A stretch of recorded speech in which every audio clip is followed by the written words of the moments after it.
The first time my 6-year-old twins refused to eat at my mother-in-law's house, I brushed it off as typical kid behavior. Emma and Ethan had always been particular about their food, preferring their mac and cheese a specific shade of orange and their sandwiches cut into precise triangles. But something about their reaction that Sunday was different. "Mommy, the chicken tastes weird," Emma whispered, pushing her plate away with trembling hands. Ethan hadn't even touched his food, his fork hovering above the perfectly arranged roast chicken and vegetables. "Just a few bites," I coaxed, feeling Patricia's sharp eyes on me from across the dinner table. My mother-in-law had spent 3 hours preparing the meal, as she had reminded us twice already.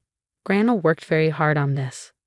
"But it smells funny," Ethan insisted, his voice barely audible. His small shoulders hunched forward, making him look even smaller in the oversized dining chair. "They're just being picky," my husband Marcus sighed, shooting me an apologetic look. "Kids go through phases." Patricia dabbed her lips with her napkin, her perfectly manicured nails gleaming under the chandelier light. "Well, when Marcus was their age, he ate everything I put in front of him. Perhaps if you weren't so permissive with their eating habits at home, Alexandra." I swallowed the sharp retort rising in my throat. After 7 years of marriage, I'd learned that challenging Patricia's parenting wisdom only led to weeks of passive-aggressive texts and tearful calls to Marcus about how I disrespected her. "You're absolutely right," I forced a smile. "We'll work on it." But over the next 3 months, the twins' behavior at Patricia's house only got worse. They refused to eat anything she cooked, even her favorite foods. When she made her special chocolate chip cookies, a recipe she refused to share with me, they wouldn't touch them. At home, they were perfectly normal eaters, happily trying new foods and clearing their plates. "Something's wrong," I told Marcus one night after another disastrous dinner at his mother's. "Have you noticed how they only act this way at Patricia's?" He was brushing his teeth, deliberately avoiding my eyes in the bathroom mirror. "They're manipulating the situation, Alex. Mom thinks we're too soft on them, and maybe she's right. Or maybe we should listen to our children when they tell us something's wrong." The words came out sharper than I intended, echoing off the bathroom tiles. Marcus spat into the sink. "What exactly are you suggesting?" I hesitated. The thoughts I'd been having seemed crazy when said aloud. "I don't know, but Emma had stomach cramps after the last 2 visits and Ethan's been having nightmares." "About dinner at his grandmother's?" Marcus scoffed. "Come on, Alex. This is my mother we're talking about. She raised me, and I turned out fine." "Did you?" I wanted to ask. Instead, I said I'm going to set up a nanny cam. "In my mother's house?" He turned to face me, toothbrush forgotten in his hand. "Absolutely not. That's crossing a line." "Then what do you suggest?"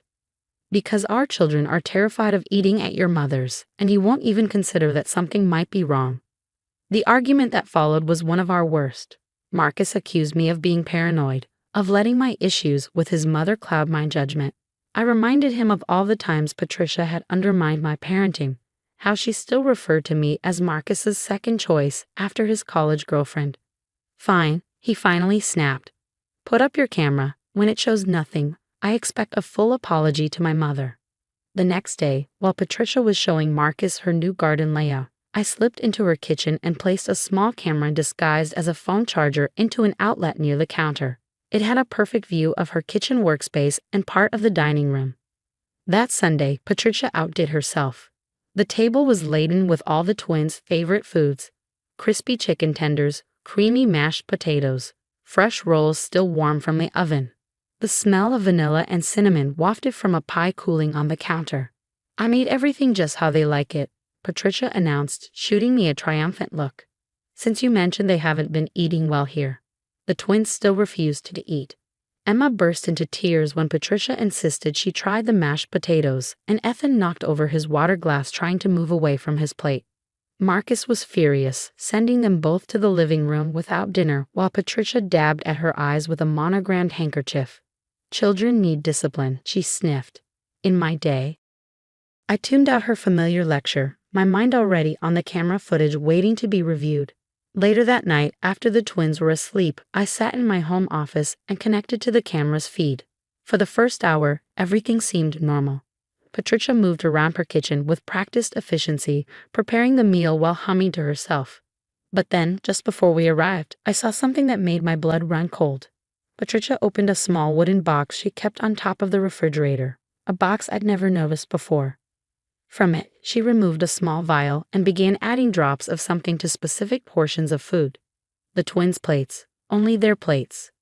My hands shook as I rewound and replayed the footage. There was no mistake. My mother-in-law was putting something in my children's food.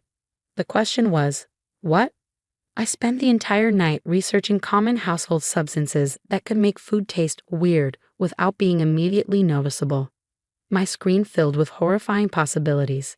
Cleaning products, medications, essential oils. By morning, my eyes were burning and my hands trembled as I poured my third cup of coffee. "You look terrible," Marcus said, walking into the kitchen. The twins were still asleep upstairs. "Did you stay up all night with that camera footage?" I couldn't look at him. Couldn't find the words to tell my husband that his mother, the woman he trusted implicitly, was poisoning our children. Instead, I opened my laptop and played the video. Marcus watched in silence, his coffee growing cold in his hands. When Patricia pulled out the vial, his face went pale. By the time she finished adding drops to the twins' plates, his hands were shaking so badly he had to set his mug down. This has to be a mistake," he whispered. "Maybe it's sauce. Or vitamins." "Vitamins?" My laugh sounded hysterical, even to my own ears. "Marcus, she's only adding it to the twins' food. Not yours, not mine, just our children's plates. And she's hiding it in that box where no one can see." He slumped into a kitchen chair, looking suddenly older. "What do you want to do?" "I want to call the police." "No." He stood up so quickly his chair scraped against the floor. "We can't. We need to talk to her first. Get an explanation. Maybe there's a reasonable explanation for secretly adding unknown substances to our children's food." I couldn't believe what I was hearing. "Our twins have been telling us for months that something was wrong. They've been sick, Marcus, having nightmares. And your mother." "Let me handle this," he pleaded.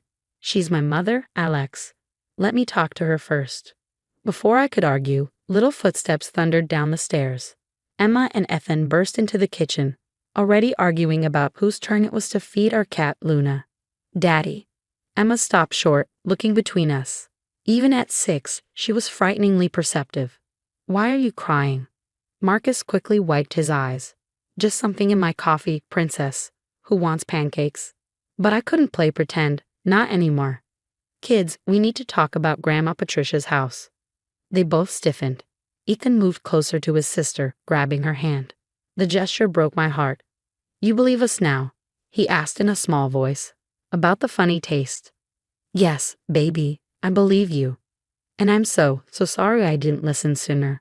I opened my arms and they ran to me, burrowing close like they used to when they were toddlers. "You're not going back there until we figure this out, I promise." Marcus watched us, his face a mask of pain and confusion. Then he pulled out his phone. "I'm going to her house. Now. I'm coming with you." "No," he said firmly. "Stay with the kids. I'll handle this." He left before I could protest. The twins and I spent the morning making cookies, their way of proving that food could be safe again. I kept checking my phone, but Marcus didn't call or text. 3 hours later, my phone finally buzzed. But it wasn't Marcus. It was Patricia. "Alexandra," her voice was cold as ice. "How dare you spy on me in my own home? Marcus is here crying, accusing me of horrible things. This is all your fault." "My fault?" I gripped the phone so hard my knuckles turned white. "What were you putting in their food, Patricia?" "Oh, don't be dramatic. It was just a little something to help them sleep. The poor dears are so hyperactive. I thought if they were calmer at dinner, you'd be less stressed. Really, I was helping you." The world tilted sideways. Sleep medication. She'd been drugging my children to make them calmer at dinner. "You had no right," I hissed. "That's assault. It's child endangerment. What were you using? How much did you give them?" "Just a few drops of my sleep medicine," she said dismissively. "Honestly, Alexandra, you're overreacting. In my day, we gave children all sorts of things to help them behave. A little Benadryl in the bottle, some brandy for teething." I ended the call and dialed 911 with shaking fingers. Within an hour, 2 police officers were taking my statement and reviewing the camera footage. They seemed particularly interested in Patricia's casual admission about the sleep medication. "We'll need to get a sample of whatever she was using," Officer Rodriguez said, making notes. "And the children should be examined at the hospital, just to be safe." "My husband," I started. "We'll send officers to the residence now," her partner assured me. "Mrs. Bennett, what you've discovered here, this isn't a small thing. Your mother-in-law could be facing serious charges." As if on cue, my phone buzzed with a text from Marcus. "Police just arrived. Mom's hysterical. Said she was only trying to help. I'm so sorry, Alex. You were right. I'm coming home." I hugged the twins, who were watching cartoons in the living room, blissfully unaware of the chaos unfolding around them. They were safe now. That's what mattered. But as I watched the police car pull away, heading toward Patricia's house, I wondered if our family would ever be the same.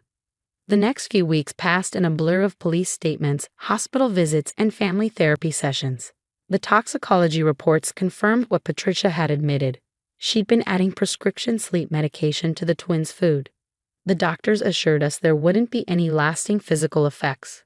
But the emotional damage was another story. Marcus moved between anger and grief like a pendulum.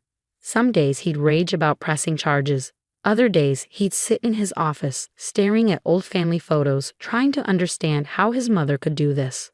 Patricia's arrest made the local news, and his phone filled with messages from shocked relatives and childhood friends. "I keep thinking about my own childhood," he said one night after we put the twins to bed. We were sitting on our back porch, sharing a bottle of wine and watching fireflies dance in the darkness. All those times I felt so tired after dinner at her house. How I'd sleep through car rides home. I reached for his hand. "You think she did this to you too?" "I don't know, maybe. There's so much I'm questioning now." He took a shaky breath. "The other day, Emma asked if Grandma Patricia put the sleepy medicine in my food when I was little. How do I even answer that?" The twins were processing everything in their own way. They'd started seeing Dr. Torres, a child psychologist who specialized in family trauma. She helped them understand that they'd been right to trust their instincts, that adults sometimes do wrong things, and that none of this was their fault. "Your children are remarkably resilient," she told us during a parent consultation.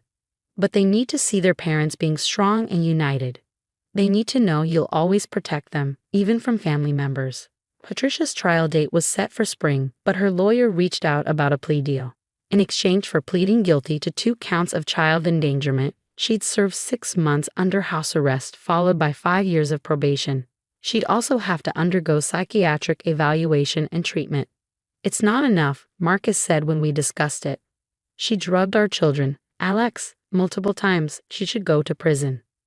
But I thought about the twins, about them potentially having to testify. Maybe this is better. They won't have to relive it in court, and she'll still face consequences. The day Patricia accepted the plea deal, we took the twins to their favorite pizza place to talk about it. They'd been asking questions about what would happen to their grandmother, and we believed in being honest with them. Age appropriately, of course. Grandma Patricia did something very wrong. Marcus explained, watching their faces carefully.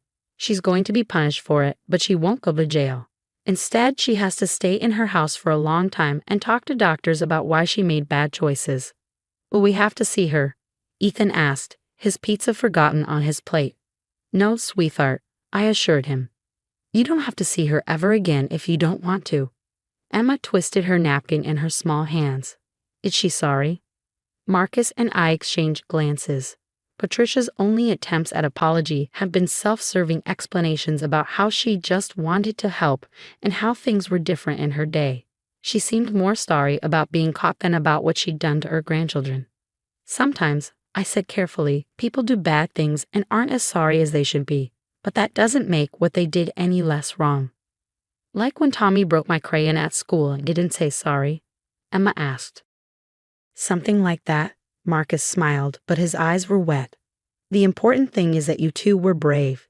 You told us something was wrong, and even though it took us too long to listen, we finally did. I'm so proud of you both." Months passed. The twins started first grade. Patricia served her house arrest, and Marcus's sister, Jennifer, who had initially defended their mother, finally reached out to apologize after reading the full police report. Slowly, our family began to heal. One evening, I found Marcus sitting with the twins in our living room, all three laughing as they looked through an old photo album. Daddy was really little here. Ethan giggled, pointing at a school picture. Yeah, but I bet his food didn't taste funny, Emma said matter-of-factly, and my heart clenched. But Marcus just hugged them closer. No, it probably did. But now we all know better, don't we? We trust our feelings when something seems wrong. And we protect each other, Emma added solemnly. Always, I said from the doorway, and 3 pairs of eyes turned to smile at me. Later that night, after story time and goodnight kisses, I found Marcus in the kitchen making tea. They're going to be okay, aren't they? He asked, handing me a steaming mug. I thought about our twins, their resilience and courage, how they still trusted us despite our initial failure to believe them. I thought about how they learned to speak up when something felt wrong, and how they now knew without doubt that their parents would fight for them. Yes, I said. They're going to be more than okay. They're going to be stronger. And as we stood there in our quiet kitchen, I realized that sometimes the hardest lessons bring families closer together. Not the families we're born into, perhaps, but the families we choose to be.